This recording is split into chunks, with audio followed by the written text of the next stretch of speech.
Today my class is for second BSc Sem 3 for physics combination groups. Today our topic is about Fresnel's half period zones. దీని ముందు వరకు మనం ఏం చెప్పుకున్నామంటే Fraunhofer diffraction. In this unit we have two types of diffractions. Those are Fraunhofer diffraction and Fresnel's diffraction. In previous class we also discussed about differences between Fraunhofer diffraction and Fresnel's diffraction and what is about Fraunhofer diffraction and Fresnel's diffraction. Okay, in this topic Fresnel's half period zones, first we are going to discuss about wavefront or plane wavefront. What is plane wavefront? We know that ఏదైనా ఒక light ఉంది అంటే light అనేది మనకి ఏం చేస్తుంది, number of వేవ్స్ని send in all directions. Light source sends out waves in all directions. We know that every point on the wave, ఈ వచ్చేటటువంటి వేవ్స్ ప్రతి పార్టికల్ కూడా మనం కలిపి ఏమంటాము అంటే వేవ్ ఫ్రంట్ అంటాము. The locus of all the ether particles vibrating in the same phase is called a wave front. మనకి ఈథర్ ఒక హైపోథెటికల్ మీడియం అనేది మనం ఎస్యూమ్ చేసుకుంటే ఆ లైట్ రావడం వలన ప్రతి పార్టికల్ వైబ్రేట్ అవుతుంది. ఆ పార్టికల్స్ అన్నిటినీ కలిపి సేమ్ ఫేజ్లో ఉన్నటువంటి అన్ని పార్టికల్స్ని కలిపి ఏమంటాము అంటే వేవ్ ఫ్రంట్ అంటాము. Hence every point on the wave front sends out, మళ్ళీ ఆ వేవ్ ఫ్రంట్ మీద ప్రతి పాయింట్ కూడా ఒక సోర్స్ లాగా యాక్ట్ చేస్తుంది. ఇప్పుడు నేను చెప్పబోయేది మీకు అంతా కూడా నేను స్టార్టింగ్ డైఫ్రాక్షన్ స్టార్ట్ చేసినప్పుడు వేవ్ ఫ్రంట్ అంటే ఏంటి, సెకండరీ వేవ్లెట్స్ అంటే ఏంటి, ఒక పిక్చర్ మీకు చూపించి మరి ఎక్స్ప్లెయిన్ చేశాను కూడా. సో ప్రతి వేవ్ ఫ్రంట్ మీద ప్రతి పాయింట్ కూడా ఒక ఫ్రెష్ సోర్స్ లాగా యాక్ట్ చేస్తుంది. ఆ ఫ్రెష్ సోర్స్ నుంచి మళ్ళీ మనకి ఏమొస్తాయి అంటే వేవ్లెట్స్ వస్తాయి. వాటిని ఏమంటారు అంటే సెకండరీ వేవ్లెట్స్ అంటారు. సో ఈ సెకండరీ వేవ్లెట్స్ ఏదో ఒక పాయింట్ దగ్గర ఇంటర్ఫియరెన్స్ అనేది జరుగుతుంది. బికాజ్ అవన్నీ కూడా సేమ్ ఫేజ్లో ఉన్నాయి కాబట్టి. ఓకే, ఇప్పుడు ఫ్రెనెల్స్ ఏం చేయాలనుకుంటున్నాడంటే ఆ వేవ్లెట్స్ నుంచి ఇంటర్ఫిరెన్స్ జరుగుతుంది కాబట్టి ఆ ఇంటర్ఫిరెన్స్ యొక్క ఇంటెన్సిటీని క్యాలిక్యులేట్ చేయాలి అనుకుంటున్నాడు. అర్థమైందా? ఒక వేవ్ ఫ్రంట్ ఉంటుంది, ఆ వేవ్ ఫ్రంట్ మీద ప్రతి పాయింట్ ఒక సోర్స్ లాగా యాక్ట్ చేస్తుంది. ఆ సోర్స్ నుంచి వచ్చేటటువంటి వేవ్స్ని సెకండరీ వేవ్లెట్స్ అంటారు. ఆ సెకండరీ వేవ్లెట్స్ ఆల్సో అవి కూడా ఏం జరుగుతుందంటే ఇంటర్ఫిరెన్స్ జరుగుతుంది. ఆ ఇంటర్ఫిరెన్స్ యొక్క ఇంటెన్సిటీని క్యాలిక్యులేట్ చేయాలనుకుంటున్నాడు ఫ్రెనెల్స్. సో ఏ విధంగా క్యాలిక్యులేట్ చేస్తాడో ఈ ఫ్రెనెల్స్ హాఫ్ పీరియడ్ జోన్స్లో చూద్దాము. లెట్ ఏబిసిడి ఒక్కసారి మనం డయాగ్రామ్ చూద్దాము. This is the Fresnel's half period zones diagram. A B C D ఇక్కడ కనిపిస్తుంది కదా, ఏబిసిడి ఏమనుకుంటున్నామంటే plane wave front of wavelength. ఇది మోనోక్రోమాటిక్ లైట్ యొక్క వేవ్ ఫ్రంటే, plane monochromatic wave front of wavelength lambda. Lambda అనే వేవ్ లెంత్ ఉన్నటువంటి ఒక వేవ్ ఫ్రంట్. ఈ సర్కిల్స్ ఇవన్నీ చూడకండి, మీరు ఇదంతా కూడా గమనించకండి. ఓన్లీ ప్లేన్ వేవ్ ఫ్రంట్ ఉంది అనుకోండి. ఈ వేవ్ ఫ్రంట్ మీద ప్రతి పాయింట్ కూడా ఒక సోర్స్ లాగా యాక్ట్ చేస్తుంది. ఈ ప్రతి పాయింట్ నుంచి కూడా వేవ్స్ అనేవి వస్తాయి. ఆ వేవ్స్ని ఏమంటారని చెప్పుకున్నాము ఇప్పుడే, సెకండరీ వేవ్లెట్స్ అంటారు. ఈ వేవ్లెట్స్ ఏ డైరెక్షన్లో ట్రావెల్ చేస్తాయంటే ఆల్రెడీ ఇక్కడ మీకు యారో మార్క్ తోటి ఇండికేట్ చేశారు. సో ఈ అంటే ఇటువైపుకి వేవ్లెట్స్ అనేవి ప్రాపగేట్ అవుతున్నాయి. So proceeding in the direction of arrow, ఇక్కడ నేను మీకు రిప్రజెంట్ చేశాను కదా, ఆ డైరెక్షన్లో వస్తున్నాయి. ఓకే, ఇప్పుడు ఏం క్యాలిక్యులేట్ చేయాలనుకుంటున్నాము? ఈ సెకండరీ వేవ్లెట్స్ అన్నీ కూడా ఏమవుతాయని చెప్పాడు, ఇంటర్ఫియర్ అవుతాయి. ఫర్ సపోజ్ పి అనే పాయింట్ దగ్గర ఇంటర్ఫియర్ అయ్యింది. అనుకుందాం. ఇంటర్ఫిరెన్స్ ప్యాటర్న్ ఫామ్ చేసింది అనుకుందాము. సో అప్పుడు ఆ ఇంటర్ఫిరెన్స్ యొక్క ఇంటెన్సిటీని క్యాలిక్యులేట్ చేయాలి. బట్ హియర్ మామూలుగా ఇంటర్ఫిరెన్స్లో అయితే మనం ఈజీగానే క్యాలిక్యులేట్ చేసాం. కానీ ఒక ప్లేన్ వేవ్ ఫ్రంట్ నుంచి వచ్చినటువంటి సెకండరీ వేవ్లెట్స్ యొక్క ఇంటెన్సిటీని క్యాలిక్యులేట్ చేయడం అనేది లిటిల్ బిట్ కాంప్లికేటెడ్ అనమాట. సో దట్ దీన్ని మనం కొంచెం ఈజీనెస్ కోసం, సింప్లిఫికేషన్ కోసం, ఈ ప్రాసెస్ని సింప్లిఫికేషన్ కోసం ఏం చేశారు ఫ్రెనెల్స్ అంటే dividing the wave front into A number of zones. ఈ వేవ్ ఫ్రంట్ని మొత్తం వేవ్ ఫ్రంట్ అంతా ఒకేసారి తీసేసుకోకుండా ఈ వేవ్ ఫ్రంట్ని ఏం చేశారు అంటే స్మాల్ స్మాల్ జోన్స్ కింద కన్సిడర్ చేశారు. ఒక్కొక్క జోన్ నుంచి వచ్చినటువంటి ఇంటెన్సిటీని క్యాలిక్యులేట్ చేస్తే రిజల్టెంట్ ఇంటెన్సిటీని వాటన్నిటిని యాడ్ చేస్తే వచ్చేస్తుంది కదమ్మా మనకి resultant intensity. For suppose first zone R1, second zone R2, third zone R3 వచ్చినాయి అనుకోండి, ఇంటెన్సిటీ కానీ యాంప్లిట్యూడ్ కానీ వచ్చింది అనుకోండి, R1 + R2 + R3 + R4 ఎన్ని జోన్స్ ఉంటే అన్ని జోన్స్కి మనం ఇంటెన్సిటీ ఆర్ యాంప్లిట్యూడ్ యాడ్ చేస్తే ఈ ప్లేన్ వేవ్ ఫ్రంట్ యొక్క మొత్తం యాంప్లిట్యూడ్ వచ్చినట్టే కదా మనకి. యాంప్లిట్యూడ్ వచ్చిందంటే square of the amplitude is called intensity. కాబట్టి మనం క్యాలిక్యులేట్ చేయగలము. కాబట్టి ముందు దీన్ని ఏం చేసుకున్నాము అంటే నెంబర్ ఆఫ్ జోన్స్ కింద డివైడ్ చేసుకున్నాము. So Fresnel's dividing the wavefront into number of zones. Those zones are called as Fresnel's half period zones. ఏమంటున్నాము ఆ జోన్స్ని ఫ్రెనెల్స్ హాఫ్ పీరియడ్ జోన్స్ అంటున్నాం. ఎందుకు ఫ్రెనెల్ అంటే సైంటిస్ట్ నేమ్ కనిపిస్తుంది, జోన్స్గా డివైడ్ చేశాం కాబట్టి జోన్ అనే పేరు వచ్చింది. మరి హాఫ్ పీరియడ్ అనేది మధ్యలో ఎక్కడి నుంచి వచ్చింది అంటే చూద్దాం. ఆ హాఫ్ పీరియడ్ అనే పేరు ఎందుకు వచ్చిందో చూద్దాము. ఇది ఇప్పుడు నేను మీకు చెప్పాను కదా, ఏం చేసాము ఆ వేవ్ ఫ్రంట్ని ఏం చేయాలనుకుంటున్నాము నెంబర్ ఆఫ్ జోన్స్ కింద డివైడ్ చేయాలనుకుంటున్నాము. జోన్ అంటే ఎయిదర్ స్పియర్ ఆర్ స్పెరికల్స్లో మనం డివైడ్ చేస్తాం కదా, కానీ మనకి ఒక రేడియస్ కావాలి కదా, అందుకని ఇక్కడ PO ఇక్కడ centre of the wave front నుంచి మనం ఈ వేవ్ ఫ్రంట్కి ఒక నార్మల్ డ్రా చేసాము. ఆ నార్మల్ని P దగ్గర వరకు నార్మల్ డ్రా చేసుకున్నాం. అంటే OP = P. ఓకే, మనం ఇప్పుడు ఈ Pని సెంటర్గా చేసుకుని మనం ఏం చేద్దాము అంటే స్పియర్స్ డ్రా చేద్దాం. ఇక్కడ స్పియర్స్ కనిపించట్లేదు కదా అనుకోకండి, ఎందుకు కనిపించట్లేదో నేను మీకు చెప్తాను. స్పియర్స్ డ్రా చేద్దాము. స్పియర్ డ్రా చేయాలి అంటే మనకి రేడియస్ కావాలి కదా, ఒక సర్కిల్ డ్రా చేయాలన్నా ఒక స్పియర్ డ్రా చేయాలన్నా ఖచ్చితంగా మనకి ఏం కావాలి రేడియస్ కావాలి. లేకపోతే రేడియస్ లేకుండా మనం ఏ సైజ్ ఆఫ్ స్పియర్ అని డ్రా చేస్తాము.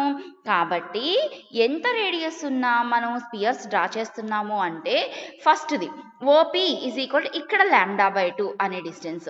Next P + λ/2, P + 2 λ/2, 3 λ/2, 4 λ/2 and so on P + n λ/2 అనే రేడియస్ తోటి ఏం చేసాము అంటే స్పియర్స్ డ్రా చేసాము.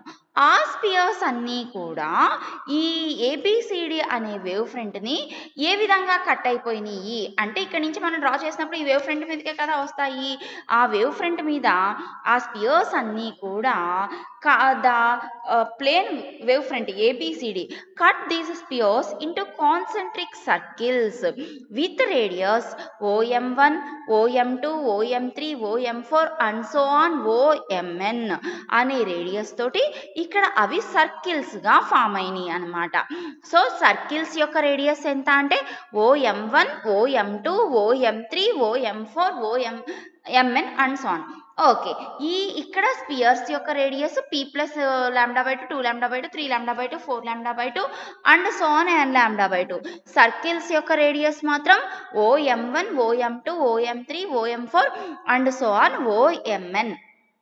ఓకే, ఆ విధంగా ఇక్కడ మనకి సర్కిల్స్ వచ్చినాయి. ఈ సర్కిల్స్లో మనకి the area of the first innermost circle, ఇక్కడ నేను మీకు కర్సర్తో చూపిస్తున్నాను చూసారా, ఈ సర్కిల్ యొక్క ఈ ఇన్నర్ మోస్ట్ సర్కిల్లో ఉన్నటువంటి ఈ ఏరియా మొత్తాన్ని ఏమంటారు అంటే ఫస్ట్ హాఫ్ పీరియడ్ జోన్ అంటారు.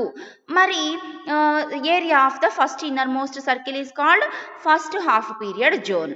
ఓకే, మరి సెకండ్ హాఫ్ పీరియడ్ జోన్ అంటే ఈ ఫస్ట్ సర్కిల్కి నెక్స్ట్ ఈ సెకండ్ సర్కిల్కి మధ్యలో ఉంది చూసారా ఈ ఏరియా అంతా ఏమంటారంటే సెకండ్ హాఫ్ పీరియడ్ జోన్ అంటారు. అలానే M2కి M3కి మధ్యలో ఉన్నటువంటి ఏరియాని ఏమంటారు అంటే థర్డ్ హాఫ్ పీరియడ్ జోన్ అంటారు. M3కి M4కి మధ్యలో ఉన్నటువంటి ఏరియాని ఫోర్త్ హాఫ్ పీరియడ్ జోన్ అంటారు అండ్ సో ఆన్. ఓకే, ఇక్కడ మీకు ఏరియా అనేది ఏ విధంగా వస్తుందో చెప్పాం కదా. The area of first innermost circle is called the first half period zone. The area between first and second circles is called second half period zone. Third, fourth and so on nth half period zones respectively. Okay, ఇప్పుడు మనకి ఈ ఏరియాస్లో నుంచి ఇది first half period zone అనుకుందాం. అంటే ఇక్కడ నుంచి మనకి ఇదంతా కూడా వేవ్ ఫ్రంట్లే కదా. వేవ్ ఫ్రంట్లో ఇది ఫస్ట్ హాఫ్ పీరియడ్ జోన్. ఇప్పుడు ఈ జోన్ నుంచి ప్రతి పాయింట్ నుంచి ఈ OM1 అనే సర్కిల్ మీద ప్రతి పాయింట్ కూడా మనకి ఒక సోర్స్ లాగా యాక్ట్ చేస్తుంది. ప్రతి పాయింట్ కూడా మనకి సెకండరీ వేవ్లెట్స్ని ప్రొడ్యూస్ చేస్తుంది. ఓకే, అలాంటప్పుడు ఈ సెకండరీ వేవ్లెట్స్ మధ్య ఫేజ్ ఎంత ఉందో క్యాలిక్యులేట్ చేద్దాము. అక్కడి నుంచి వచ్చేటటువంటి వేవ్స్ మధ్య ఫేజ్ ఎంత ఉంది అంతే కదమ్మా. మనం ఒక ఇంటెన్సిటీ క్యాలిక్యులేట్ చేయాలంటే ఆల్రెడీ ప్రీవియస్ క్లాసెస్లో కూడా మనం phase difference, path difference calculate చేస్తాము. దాని నుంచి యాంప్లిట్యూడ్ వస్తుంది, దాని నుంచి ఇంటెన్సిటీ మనం క్యాలిక్యులేట్ చేస్తాము. కాబట్టి ఈ జోన్ నుంచి వచ్చేటటువంటి సెకండరీ వేవ్లెట్స్ మధ్య ఫేజ్ అనేది ఏ విధంగా వేరీ అవుతుందో చూద్దాము. That is relative phases of the zone. Okay, ఇక్కడ డయాగ్రామ్లో చూడండి. M1P ఈజ్ ఈక్వల్ టు అంటే M1 నుంచి Pకి ఎంత డిస్టెన్స్ ఉంటుంది అంటే OP ప్లస్ λ/2 ఎంత ఉంటుందంట. M1P ఈజ్ ఈక్వల్ టు ఇక్కడి నుంచి ఇక్కడికి అంతే కదా. M1P ఈజ్ ఈక్వల్ టు OPనే కదా, ప్లస్ ఇంకా ఏం కూడా యాడ్ చేస్తున్నామంటే λ/2 because λ/2 is the path difference between the secondary wavelets. ప్రతి సెకండరీ వేవ్లెట్స్ మధ్య λ/2 అనేది యాడ్ అవుతూ ఉంటుంది. ఓకే, λ/2 అనే వేరియేషన్ తోటి మనం యాడ్ చేసుకుంటూ స్పియర్స్ డ్రా చేసాం కాబట్టి P ప్లస్ λ/2. ఓకే, అంటే ఏంటి ఇక్కడ అంటే there is a path difference of λ/2. అంటే పాత్ డిఫరెన్స్ λ/2 ఉందంటే ఆబ్వియస్గా ఫేజ్ డిఫరెన్స్ ఎంత ఉంటుంది, పై ఉంటుంది. బికాజ్ ఎందుకని ఫేజ్ డిఫరెన్స్ ఫార్ములా ఏంటి, phase difference is equal to 2π/λ into path difference. Path difference ఇక్కడ ఎంత అనుకుంటున్నాము, λ/2. అంటే అక్కడ మనకి 2 క్యాన్సిల్ అయిపోయింది అనుకోండి, మనకి ఇంకేం మిగులుతుంది, ఫేజ్ మాత్రం మనకి పై అనే వాల్యూ మిగులుతుంది. Okay, the phase difference other points lying on the circle OM1 will vary from 0 to π. అంటే OM1 అనే సర్కిల్ నుంచి వచ్చేటటువంటి సెకండరీ వేవ్లెట్స్ ఫేజ్ ఎంత వ్యారీ అవుతుంది అంటే 0 నుంచి π వరకు వేరీ అవుతుంది. అలాంటప్పుడు మొత్తం అన్నిటి యొక్క mean phase of the secondary wavelets originated from the first zone నుంచి వచ్చేటటువంటి సెకండరీ వేవ్లెట్స్ యొక్క మీన్ ఫేజ్ ఎంత అంటే 0 plus π/2 that is equal to π/2. The phase due to M1 and M2 అలాగే M1కి M2కి మధ్య వచ్చేటటువంటి సెకండరీ వేవ్లెట్స్ యొక్క ఫేజ్ ఎంత వ్యారీ అవుతుందో చూద్దాము. సెకండరీ అంటే M1కి M2కి మధ్యలో సెకండ్ హాఫ్ పీరియడ్ జోన్ ఉంటుంది అని చెప్పుకున్నాం కదా. ఈ సెకండ్ హాఫ్ పీరియడ్ జోన్ నుంచి వచ్చేటటువంటి సెకండరీ వేవ్లెట్స్ మధ్య ఫేజ్ ఏ వాల్యూ నుంచి ఏ వాల్యూకి వ్యారీ అవుతుంది అంటే π నుంచి 2πకి వేరీ అవుతుంది. సో అప్పుడు ఏమవుతుంది, π plus 2π/2 that is equal to 3π/2. అంటే సెకండ్ జోన్ నుంచి వచ్చేటటువంటి వేవ్స్ యొక్క ఫేజ్ డిఫరెన్స్ ఎంత అంటే 3π/2. అలాగే థర్డ్ జోన్ ఎంత అంటే 5π/2. ఫోర్త్ జోన్ ఎంత అంటే 7π/2. In this way the phase varies π/2, 3π/2, 5π/2, 7π/2 and so on. So పక్కన జోన్స్ మధ్య ఎంత ఫేజ్ వేరీ అవుతుందంటే ఇప్పుడు దీనికి ఎంత వేరీ అవుతుంది అనుకున్నాం 3π/2, దీనికి ఎంత 5π/2. 5π/2 minus 3π/2 is equal to 2π/2. 2 cancel అయిపోతే పై మాత్రమే మిగులుతుంది. అంటే ఫేజ్ ఎంత వరకు అవుతుంది సక్సెసివ్ జోన్స్ మధ్య? పై. అంటే the successive zones differ in phase by pi. 2 పక్కన జోన్స్ నుంచి వచ్చేటటువంటి వేవ్స్ సెకండరీ వేవ్లెట్స్ మధ్య ఫేజ్ డిఫరెన్స్ ఎంత అంటే పై. అంటే అప్పుడు టైం పీరియడ్ ఎంత అంటే t/2 that is half period. t/2 అంటే హాఫ్ పీరియడే కదా, t అంటే పీరియడ్ అంటాము, t/2 అంటే హాఫ్ పీరియడ్ అంటాము. అందుకనే వీటి మధ్య ఫేజ్ అనేది పై వెరీ అవ్వడం వలన వీటిని ఏమంటారు అంటే హాఫ్ పీరియడ్ జోన్స్. జోన్కి మధ్య టైం పీరియడ్ అనేది హాఫ్ ఉంటుంది, అందుకని మనం హాఫ్ పీరియడ్ జోన్ అంటాము. That's why they are called as half period zones. Okay, మనం ఇప్పుడు ఈ పి అనే పాయింట్ దగ్గర ఏం క్యాలిక్యులేట్ చేయాలి అంటే ఇంటెన్సిటీ క్యాలిక్యులేట్ చేయాలి. దానికోసం ఫస్ట్ మనం యాంప్లిట్యూడ్ని క్యాలిక్యులేట్ చేయాలి, అంతే కదమ్మా. యాంప్లిట్యూడ్ క్యాలిక్యులేట్ చేస్తే స్క్వేర్ ఆఫ్ ద యాంప్లిట్యూడ్ చేస్తే మనకి ఏమొస్తుంది? ఇంటెన్సిటీ వస్తుంది. ఓకే, ఇప్పుడు యాంప్లిట్యూడ్ అనేది ఏ విధంగా క్యాలిక్యులేట్ చేస్తామంటే ఒక జోన్ నుంచి వచ్చేటటువంటి యాంప్లిట్యూడ్ అనేది ఏ విధంగా వేరీ అవుతుంది అంటే the amplitude is directly proportional to the area of the zone. Zone యొక్క ఏరియాకి డైరెక్ట్లీ ప్రపోర్షనల్గా ఉంటుంది. అంటే first we calculate area of the zone. ఒక జోన్ యొక్క ఏరియా ఎంత ఉందో క్యాలిక్యులేట్ చేయాలి. Next second point, the amplitude is inversely proportional to the average distance of the zone from P. P అనే పాయింట్ నుంచి జోన్ యొక్క యావరేజ్ డిస్టెన్స్ని క్యాలిక్యులేట్ చేయాలి.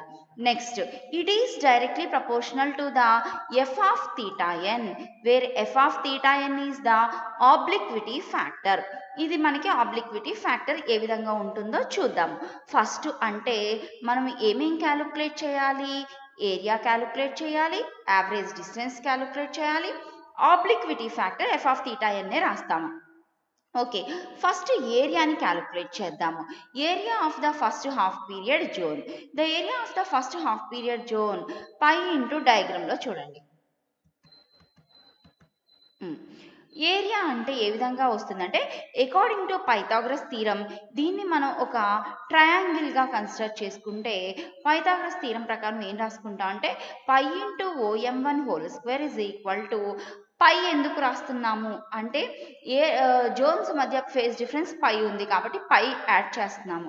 పై into OM1 whole square is equal to pi into OM1 whole square. OM1 value ఎలా వస్తుంది? M1p square minus OP square. That is M1 value ఎలా వస్తుంది అంటే M1pలో నుంచి OP వాల్యూ మైనస్ చేస్తే మనకి OM1, that is the radius of the first circle. Okay, pi into M1p whole square, ఇక్కడ square ఉంది కాబట్టి minus OP square. This is equal to M1 నుంచి pకి డిస్టెన్స్ ఎంత? p plus λ/2 whole square. First circle యొక్క distance p plus λ/2 whole square minus OP square. OP is equal to p అనే distance తోటి draw చేసామని ముందే చెప్పుకున్నాం కదా, మైనస్ p స్క్వేర్. డయాగ్రామ్ చూడండి, మీకు ఈ వాల్యూస్ క్లియర్గా అర్థమవుతుంది. a plus b whole square formula substitute చేయండి. p square plus λ²/4 plus 2p λ/2 minus p square. అందులో p square minus p square cancel అయిపోయినాయి.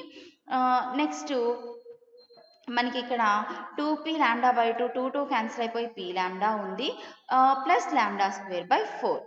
higher order term, that is λ²/4 is neglected. Remaining term is pi p lambda. Okay, మనకి radius of the first half period zone కావాలి.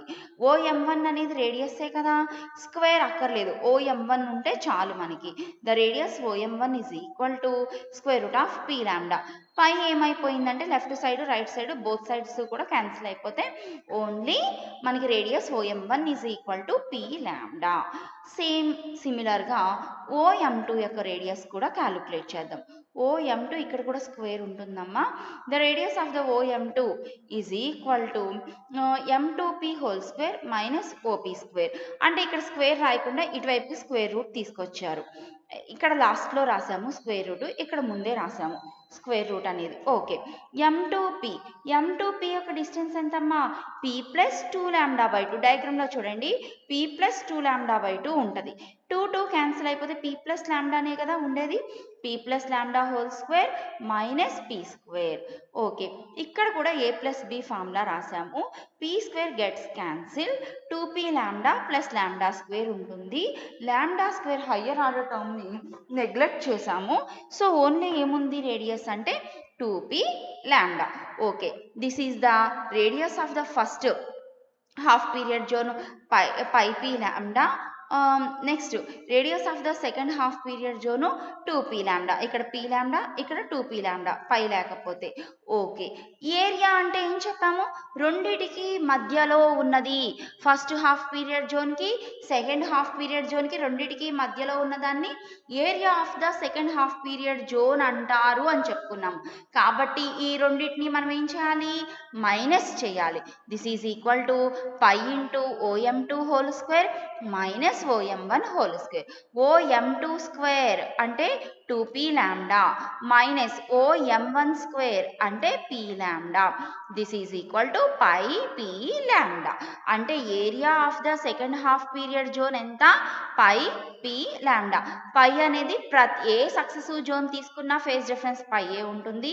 P అనేది centre of the zone నుంచి చేసిన distance. ఈ distance ఎంతో మనం calculate చేస్తే కానీ ఏరియా వస్తుంది. లాంబ్డా అనేది wavelength of the plane wave front. Okay, this is the మళ్ళీ మనం థర్డ్ తీసుకున్న పై P లాంబ్డానే వస్తుంది, ఫోర్త్ తీసుకున్న పై P లాంబ్డానే వస్తుంది, nth జోన్ తీసుకున్నా కూడా పై P లాంబ్డానే వస్తుంది. ఇక్కడ ఈ మధ్యలో ఉన్నటువంటి ఈ P వాల్యూ, డిస్టెన్స్ వాల్యూ మనం క్యాలిక్యులేట్ చేద్దాం. అన్ని జోన్స్కి ఏరియా అనేది అప్రాక్సిమేట్లీ సేమ్గానే ఉంటుంది. రేడియస్ ఆఫ్ nth జోన్ యొక్క రేడియస్ ఎంత అంటే, సెకండ్ జోన్ యొక్క రేడియస్ ఎంత అంటే square root of 2P lambda వచ్చింది. nth జోన్ యొక్క రేడియస్ ఎంత అంటే square root of npi lambda. Okay, ఇప్పుడు మనకి P వాల్యూ కావాలి అని మనం ఇప్పుడే చెప్పుకున్నాం కదా. ఏరియాలో P ఉంది, ఆ P వాల్యూ కావాలి అని చెప్పుకున్నాం కదా. ఆ P value average distance of the zone, P value ఏ విధంగా క్యాలిక్యులేట్ చేస్తాము అంటే, ఈ డిస్టెన్స్ని యావరేజ్ డిస్టెన్స్ అంటే 2 జోన్స్ తీసుకోండి. 2 జోన్స్ ఏం తీసుకున్నాము అంటే n లాంబ్డా, ఇంకొకటి n-1 లాంబ్డా. ఆల్రెడీ మనం డయాగ్రామ్లో డ్రా చేసాం చూడండి. ఫస్ట్ జోన్కి P plus lambda, P plus 2 lambda, P plus 3 lambda and so on P plus n lambda అనే రేడియస్ తోటి సర్కిల్ డ్రా చేసాము అనుకున్నాం కదా. అంటే nth జోన్కి P ప్లస్ n లాంబ్డా/2, దాని ముందు జోన్ n-1 కాబట్టి n ప్లేస్లో n-1. 2 జోన్స్ తీసుకున్నాం కాబట్టి యావరేజ్ అంటున్నాం కాబట్టి రెండింటిని యాడ్ చేసి /2, ఇక్కడ 2 తీసుకున్నాం కాబట్టి /2 అని రాసాము. nth zone n+1th zone average distance is P plus n lambda plus P plus n-1 into lambda. This is equal to ఈ రెండింటిని ఎడిషన్ చేయండి. ఇక్కడ n లాంబ్డా/2, n లాంబ్డా/2, 2n లాంబ్డా/2, 2 గెట్స్ క్యాన్సిల్. ఓకే, అలాగే మైనస్ లాంబ్డా/2 ఇక్కడ కింద కూడా ఉంది కాబట్టి 4 అవుతుంది. కామన్ తీసి ఇక్కడ LCM అవి క్యాన్సిల్ అయిపోయాక ఇక్కడ +P 2P/2 ఉంది కాబట్టి క్యాన్సిల్ అయిపోయి P వస్తుంది. ఈ 2ని మాత్రం ఇక్కడ క్యాన్సిల్ చేయకుండా దాన్ని డివైడెడ్ బైలో రాసుకున్నారు. సో దీన్ని సింప్లిఫై చేస్తే ఏమొచ్చిందంటే P plus 2n-1 into lambda. ఇందాక మనం చెప్పుకున్నాం చూసారా, ఇక్కడ P వాల్యూ క్యాలిక్యులేట్ చేయాలని క్యాలిక్యులేట్ చేసాము. P వాల్యూ ఎంత వచ్చింది? P plus 2n-1 into lambda. Next obliquity factor. Obliquity factor అంటే యాంగిల్ ఓన్లీ. దేనికి యాంగిల్ అంటే డయాగ్రామ్లో చూడండి. ఇక్కడ మనం ఏం చేసాము అంటే ఈ ప్లేన్ వేవ్ ఫ్రంట్‌కి ఒక నార్మల్ డ్రా చేసాము ఓపీ. నెక్స్ట్ ఈ జోన్స్ ఉన్నాయి చూసారా? ఈ జోన్‌కి ఏం చేసాము అంటే ఇంకొక నార్మల్ డ్రా చేసాము. ఆ రెండిటికి మధ్య ఉన్న యాంగిలే ఏంటి అంటే obliquity factor. This is the angle between the normal to the zone అంటే dotted line. Normal to the zone and the line joining the zone to P. ఈ జోన్ నుంచి పీకి డ్రా చేసే లైన్‌కి మధ్య ఉన్నటువంటి యాంగిల్. అర్థమైందా? జోన్‌కి నార్మల్, జోన్ నుంచి పీకి డ్రా చేసిన లైన్‌కి మధ్యలో ఉన్న angle is obliquity factor. This is denoted by F of theta N. Okay. మనం ఇందాక ఏం చెప్పుకున్నాము? Amplitude is directly proportional to area, average distance, obliquity factor. ఆ 3 వాల్యూస్ ఇక్కడ రాయండి. Amplitude is directly proportional to first one is ఏమనుకున్నాము? Area of the zone అనుకున్నాము. Area ఎంత వచ్చింది మనకి? పై పి లాంబ్డా వచ్చింది కదా. పి అంటే ఏంటి? P plus 2n-1 into lambda by 4. అర్థమవుతుందా అమ్మా? Amplitude is directly proportional to area, average distance, obliquity factor. This is the area. Area already ఇక్కడ క్యాలిక్యులేట్ చేసాం. Pi P lambda. పి అంటే ఎంత అంటే పై. పి అంటే ఎంత అంటే P plus 2n-1 into lambda by 4. Pi P lambda. Lambda ప్లేస్లో lambda రాసాం. Inversely proportional to average distance. Average distance is p plus 2n-1 into lambda by 4. Directly proportional to f of theta n. These two values gets cancelled. Amplitude is directly proportional to pi lambda f of theta n. ఇక్కడ మనకి order of the zone increases. అంటే మనం first zone, second zone, third zone, fourth zone పెరుగుతూ ఉంటుంది కదా. Zone పెరిగే కొద్దీ angle ఏమవుతుందంటే తగ్గిపోతుంది. నార్మల్కిను మనం జాయిన్ చేసినటువంటి జోన్ నుంచి పీకి జాయిన్ చేసినటువంటి లైన్కి మధ్య యాంగిల్ ఏమవుతూ ఉంటుంది అంటే తగ్గిపోతూ ఉంటుంది, డిక్రీజెస్. దస్ కాబట్టి ఎఫ్ ఆఫ్ థీటా అని డిక్రీజ్ అయిపోతే యాంప్లిట్యూడ్ కూడా ఏమవుద్ది? డిక్రీజ్ అవుతుంది. అంటే order of the zone increase అయ్యే కొద్దీ first zone, second zone, third zone, fourth zone increase అయ్యే కొద్దీ యాంప్లిట్యూడ్ కూడా డిక్రీజ్ అవుతుంది. యాంప్లిట్యూడ్ డిక్రీజ్ అవుతుంది అంటే ఇంటెన్సిటీ కూడా డిక్రీజ్ అవుతుంది. ఏ విధంగా అంటే ఇప్పుడు లైట్కి మనం దగ్గరగా ఉన్నాం అనుకోండి, అప్పుడు మనకి ఇంటెన్సిటీ ఎక్కువగా ఉంటుంది.